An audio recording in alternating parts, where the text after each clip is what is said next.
আমি অনেক শখ করে আমি হোম বেকার হতে চেয়েছিলাম, কিন্তু কিভাবে যে আমি কাজের মাসি হয়ে গেলাম ভাই বুঝতেই পারলাম না। যারা স্মল বিজনেস রান করছে তারাই একমাত্র এই ব্যাপারটা রিলেট করতে পারবে। একটা কেক বানাতে যে কতগুলো বাসনপত্র নোংরা হয় একমাত্র যারা কেক বানায় তারাই একমাত্র বলতে পারবে।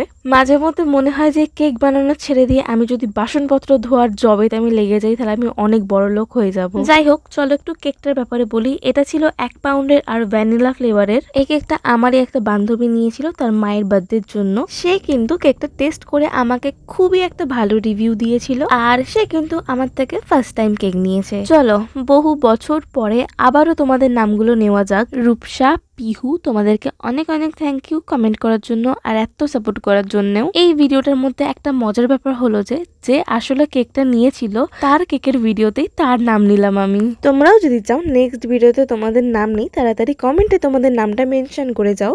ব্যাস, আজকের জন্য টাটা।